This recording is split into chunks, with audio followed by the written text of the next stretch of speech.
Hello friends, ನಮಸ್ತೆ. ಸ್ಫೂರ್ತಿ kitchen and ಬ್ಲಾಗ್ಸ್ಗೆ ಸ್ವಾಗತ. ಇವತ್ತಿನ ರೆಸಿಪಿ ಮೂಲಂಗಿ ಸಾಂಬಾರು. ಸಿಂಪಲಾಗಿ ಮಾಡ್ಬೋದು.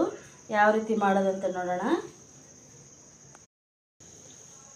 ನೋಡಿ, ಇದು ರುಬ್ಕೊಳ್ಳೋದಕ್ಕೋಸ್ಕರ 1-2 ಸ್ಪೂನ್ ಶೇಂಗಾ ಬೀಜ, 1 ಇಂಚ್ ಚಕ್ಕೆ, ಸ್ವಲ್ಪ ಲವಂಗ, ಬೆಳ್ಳುಳ್ಳಿ, 1 ಟೊಮೊಟೊ ಹಣ್ಣು, ಸ್ವಲ್ಪ ಕೊತ್ತಂಬರಿ ಸೊಪ್ಪು, ತೆಂಗಿನಕಾಯಿ, 1-2 ಸ್ಪೂನ್ ಸಾಂಬಾರು ಪೌಡರು, ಅರ್ಧ ಸ್ಪೂನ್ ಖಾರದ ಪುಡಿ. ಇದೆಲ್ಲ ರುಬ್ಕೊಳ್ಳೋಣ ಫಸ್ಟು. ನೋಡಿ, ರುಬ್ಕೊಳ್ಳೋಣ. ಈಗ ಎಲ್ಲ ಜಾರ್ಗೆ ಹಾಕ್ಕೊಂಡು ಸ್ವಲ್ಪ ನೀರು ಹಾಕ್ಕೊಂಡು ರುಬ್ಕೊಳ್ಳೋಣ. ನೋಡಿ, ಮಸಾಲೆ ರುಬ್ಕೊಂಡಿದ್ದಾಯಿತು. ಒಗ್ಗರಣೆ ಹಾಕ್ಕೊಳ್ಳೋಣ. ಈಗ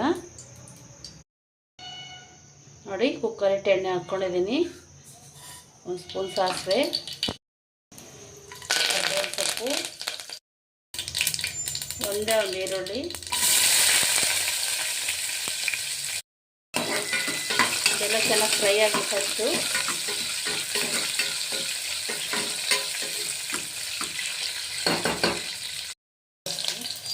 ನೋಡಿ, ಈರುಳ್ಳಿ ಕರಿಬೇವೆಲ್ಲ ಚೆನ್ನಾಗಿ ಫ್ರೈ ಆಗಿದೆ. ಈಗ ಮಸಾಲೆ ಹಾಕ್ಕೊಳ್ಳೋಣ. ನೋಡಿ, ಮಸಾಲೆ ಎಲ್ಲ ಎಣ್ಣೆಯಲ್ಲಿ ಚೆನ್ನಾಗಿ ಫ್ರೈ ಮಾಡ್ಕೊಳ್ಳೋಣ 1-2 ನಿಮಿಷ.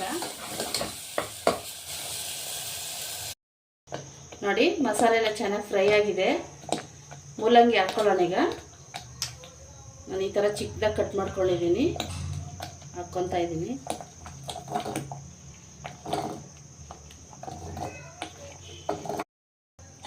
ನೋಡಿ, ಚೆನ್ನಾಗೆಲ್ಲ ಮಿಕ್ಸ್ ಮಾಡಿಬಿಟ್ಟು ನೀರು ಹಾಕ್ಕೊಳ್ಳೋಣ.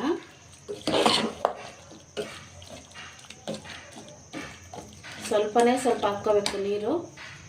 ಮೂಲಂಗಿ ನೀರು ಬಿಟ್ಕೊಳತ್ತಲ್ಲ.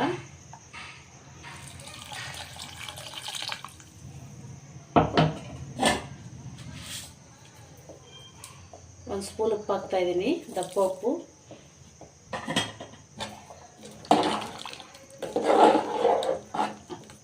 ಲೈಟ್ ಮುಚ್ಚಿಬಿಟ್ಟು ಒಂದೇ ಒಂದು ವಿಜಲ್ ಕೂಗಿಸ್ಕೊಂಡ್ರೆ ಮೂಲಂಗಿ ಸಾಂಬಾರು ರೆಡಿ.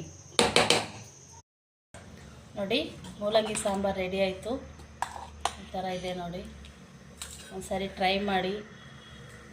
ನಮ್ಮ ರೆಸಿಪಿ ಇಷ್ಟ ಆಗಿದ್ರೆ ಲೈಕ್ ಮಾಡಿ, ಶೇರ್ ಮಾಡಿ, ಸಬ್ಸ್ಕ್ರೈಬ್ ಮಾಡಿ.